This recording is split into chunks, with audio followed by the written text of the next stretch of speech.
warahmatullahi wabarakatuh dan salam sejahtera saudara-saudari rakyat Malaysia yang saya kasihi. Malam ini sekali lagi saya berada di hadapan saudara-saudari sekalian untuk memaklumkan situasi semasa ancaman wabak COVID-19 yang telah pun menimbulkan kebimbangan bukan sahaja di Malaysia, malahan di seluruh dunia. Sehingga kini wabak COVID-19 telah merebak di 135 buah negara. Seramai 162,711 orang telah pun disahkan positif COVID-19 ini di seluruh dunia. Daripada jumlah ini, seramai 6,443 orang telah meninggal dunia.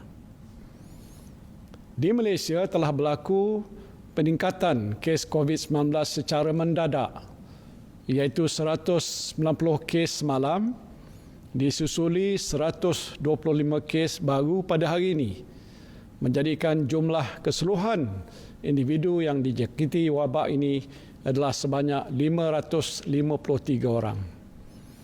Daripada jumlah tersebut, seramai 511 orang sedang pun dirawat di hospital, manakala 42 orang telah pun pulih. Kerajaan memandang serius situasi semasa ancaman virus berbahaya ini, terutamanya perkembangan gelombang yang kedua. Keutamaan kerajaan kita pada masa ini adalah untuk mencegah penularan baru wabak ini yang dibimbangi akan menjangkiti lebih ramai rakyat. Situasi semasa wabak ini memerlukan tindakan drastik diambil bagi memulihkan keadaan secepat mungkin. Dan untuk itu kerajaan memutuskan untuk melaksanakan Perintah Kawalan Pergerakan mulai 18 Mac 2020 iaitu lusa hingga 31 Mac 2020 di seluruh negara. Perintah kawalan ini dibuat di bawah Akta Pencegahan dan Pengawalan Penyakit Berjangkit 1988 dan Akta Polis 1967. Perintah Kawalan Pergerakan ini meliputi pertamanya ialah larangan menyeluruh pergerakan dan perhimpunan ramai di seluruh negara, termasuklah aktiviti keagamaan, sukan, sosial dan juga budaya. Dan untuk menguatkuasakan larangan ini, semua rumah ibadat dan premis perniagaan hendaklah ditutup, kecuali pasar raya, pasar awam, kedai runcit dan kedai serba nika yang menjual barangan keperluan harian. Khusus untuk umat Islam, penangguhan semua aktiviti keagamaan di masjid dan surau, termasuklah solat Jumaat adalah selaras dengan keputusan Mesyuarat Jawatankuasa Muzakarah Khas yang telah pun bersidang pada 15 Mac 2020. Keduanya ialah sekatan menyeluruh semua perjalanan rakyat Malaysia ke luar negara. Bagi yang baru pulang daripada luar negara, mereka dikandaki menjalani pemeriksaan kesihatan dan melakukan kuarantin secara sukarela atau dalam bahasa Inggerisnya self-quarantine selama 14 hari. Ketiga, sekatan kemasukan semua pelancong dan pelawat asing ke dalam negara. Keempat ialah penutupan semua taska, sekolah kerajaan dan swasta, termasuklah sekolah harian, sekolah berasrama penuh, sekolah antarabangsa, pusat tahfiz dan lain-lain institusi pendidikan rendah, menengah dan pra-universiti.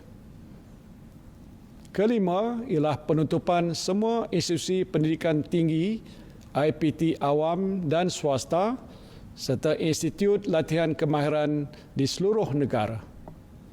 Dan keenam, penutupan semua premis kerajaan dan swasta, kecuali yang terlibat dengan perkhidmatan penting negara ataupun essential services, iaitu air, elektrik, tenaga, telekomunikasi, pos, pengangkutan, pengairan, minyak, gas, bahan api, pelincir, penyiaran, keuangan, perbankan, kesihatan, farmasi, bomba, penjara, pelabuhan, lapangan terbang, keselamatan, pertahanan, pembersihan, peruncitan dan bekalan makanan.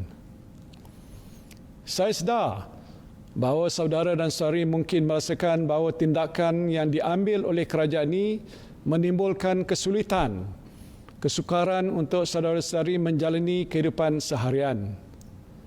Namun tindakan ini mesti diambil oleh kerajaan untuk membendung penularan wabak COVID-19 yang berkemungkinan meragut nyawa rakyat negara kita ini. Kita telah melihat peningkatan wabak COVID-19 secara mendadak daripada puluhan orang yang dijangkiti virus ini kepada ribuan orang dalam satu masa yang begitu singkat di beberapa buah negara lain. Sudah pasti saudara dan saudari tidak mahu keadaan yang sama berlaku di negara kita. Kita tidak boleh menunggu lebih lama sehingga keadaan menjadi lebih meruncing dan tindakan drastik perlu diambil dalam kadar yang segera untuk menyekat penularan wabak ini dengan cara menghadkan pergerakan orang ramai. Dan inilah satu-satunya cara untuk kita mengelakkan lebih ramai rakyat negara ini dijangkiti wabak yang boleh meragut nyawa. Saya harap saudara-saudari dapat bersabar menghadapi dugaan ini. Jangan panik, juga jangan rasa cemas dan sentiasalah bertenang. Saya percaya dengan langkah-langkah sekatan pergerakan yang dilaksanakan oleh kerajaan ini, kita mampu menyekat penularan wabak ini dalam masa yang terdekat. Kita telah melihat beberapa buah negara yang mengambil langkah yang agak drastik untuk mengawal penularan wabak ini seperti negara China yang telah menunjukkan penurunan mendadak kes-kes jangkitan COVID-19 ini. Saya juga ingin memberikan jaminan bahawa bekalan bahan-bahan makanan, keperluan harian dan juga penjagaan kesihatan termasuklah topeng muka adalah mencukupi. Saya telah pun mengarahkan Kementerian Perdagangan Dalam Negeri dan Hal Ehwal Pengguna agar sentiasa memantau situasi bekalan makanan dan keperluan harian di pasaran di sepanjang tempoh Perintah Kawalan Pergerakan ini berkuat kuasa. Saya merayu kepada saudara dan saudari agar sentiasa mematuhi Perintah Kawalan Pergerakan ini. Ini adalah tanggungjawab kita bersama yang mesti kita laksanakan sebagai rakyat yang prihatin terhadap keluarga kita, masyarakat kita dan negara kita. Saya juga ingin memaklumkan bahawa sidang khas Majlis Keselamatan Negara akan bermesyuarat setiap hari untuk memantau dan mengawasi situasi wabak COVID-19 ini.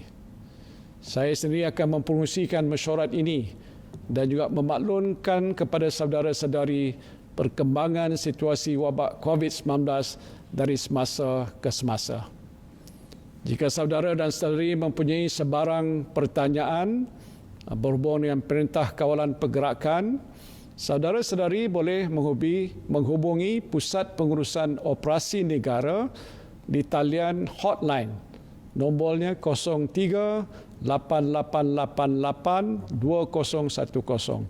03-8888-2010 bermula jam 12 tengah hari esok. Saya mengambil kesempatan ini untuk mengucapkan jutaan terima kasih kepada semua petugas kesihatan, penjawat awam dan semua pihak yang telah bertungkus lumus bekerja siang dan malam untuk membendung wabak ini. Saya berdoa agar saudara dan saudari sekalian akan terus cekal dan tabah dalam menjalankan tugas untuk negara demi memastikan keselamatan dan kesejahteraan rakyat di negara ini senantiasa terpelihara.